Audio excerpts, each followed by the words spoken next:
Hello friends, உங்கள் Samsung மொபைலில் நீங்கள் ஸ்க்ரீன் ரெக்கார்ட் பண்ணணும்னா டாப்பில் இருக்கிற டிவைஸ் கண்ட்ரோலை ஸ்வைப் டவுன் பண்ணி ஸ்க்ரீன் ரெக்கார்டை கிளிக் பண்ணி ஸ்க்ரீன் ரெக்கார்ட் பண்ணுவீங்க. ஆனால் இந்த ஸ்க்ரீன் ரெக்கார்டில் நமக்கு தெரியாத ஒரு சில இம்பார்ட்டண்ட்டான ஃபீச்சர் இருக்குது. அது என்னன்னு இந்த வீடியோவில் பார்ப்போம். வாங்க நம்ம வீடியோக்குள்ளே போகலாம். ஃபஸ்ட்டு டிவைஸ் கண்ட்ரோலை ஓப்பன் பண்ணி ஸ்க்ரீன் ரெக்கார்ட் மேலே லாங் ப்ரெஸ் பண்ணுங்கள். உடனே ஸ்க்ரீன் ரெக்கார்ட் மெனு வந்து ஓப்பன் ஆகும். இதில் டாப்பில் இருக்கிற 4 ஃபியூச்சர்ஸு ஸ்க்ரீன்ஷாட்டுக்கு சம்மந்தமானது, அதனால் ஸ்கிப் பண்ணிடுவோம். இதில் பாட்டமில் இருக்கிற 4 ஃபியூச்சர்ஸ் ஸ்க்ரீன் ரெக்கார்டுக்கு உண்டானது. இதில் ஃபஸ்ட்டாக இருக்கிற சவுண்டு, இதை கிளிக் பண்ணிங்கன்னா 3 ஆப்ஷன்ஸ் டிஸ்பிளே ஆகும்.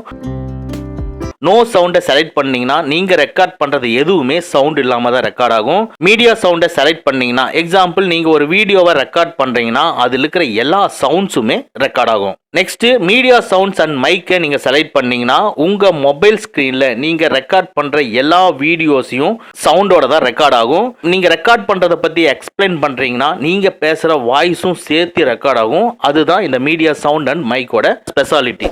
ஸோ நீங்கள் ஸ்க்ரீன் ரெக்கார்ட் பண்ணுறதுக்கு முன்னால் இதில் எது வேணுங்கிறத சூஸ் பண்ணிக்கங்க. நெக்ஸ்ட் வீடியோ குவாலிட்டியை கிளிக் பண்ணிங்கன்னா 3 ஆப்ஷன்ஸ் டிஸ்பிளே ஆகும். இதில் எவ்வளவு பிக்சல்ஸ் வேணுங்கிறத நீங்கள் சூஸ் பண்ணிக்கலாம். நார்மலாக நீங்கள் வாட்ஸ்அப்பில் சும்மா ஷேர் பண்ணுறதுக்காக ரெக்கார்ட் பண்ணுறீங்க அப்படின்னா 480 பிக்சல்ஸ் போதும். இல்லை நான் இதை ரெக்கார்ட் பண்ணிட்டு யூடியூப் மாதிரி பிளாட்ஃபார்த்தில் அப்லோட் பண்ணணும்னு நீங்கள் நினச்சிங்கன்னா மீடியம் ஆர் ஹை பிக்சல்ஸை சூஸ் பண்ணிக்கங்க. Next selfie video size. இது எதுக்குன்னா நீங்கள் ரெக்கார்ட் பண்ணுற வீடியோவில் நீங்கள் அந்த வீடியோவை பற்றி எக்ஸ்பிளைன் பண்ணுறப்போ அந்த டைம் உங்களுடைய ஃபேஸ் வந்து ஸ்க்ரீனில் வரணும்னா எந்த சைஸில் உங்கள் ஃபேஸ் ஸ்க்ரீனில் வரணும் அப்படிங்கிறத இங்கே சூஸ் பண்ணிக்கலாம்.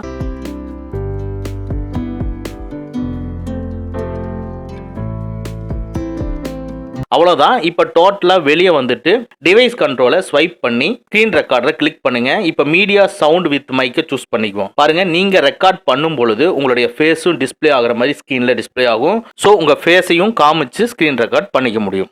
ஓகே ஃப்ரெண்ட்ஸ், அவ்வளோதான். இந்த வீடியோ உங்களுக்கு பிடிச்சிருந்தனா லைக் பண்ணுங்கள், உங்கள் நண்பர்களுக்கு மறக்காமல் ஷேர் பண்ணுங்கள். இந்த மாதிரி டெக்னிக்கலான விஷயங்களை நீங்கள் தெரிஞ்சுக்கணும்னா நம்ம சேனலை மறக்காமல் சப்ஸ்கிரைப் பண்ணிக்கங்க. கூடவே இருக்கிற பெல் ஐக்கானை ப்ரெஸ் பண்ணிக்க நம்மளுடைய அடுத்த வீடியோ உங்களுக்கு உடனுக்குடன் தெரிய வரும். Thank you friends, thank you very much. see you again in next videos.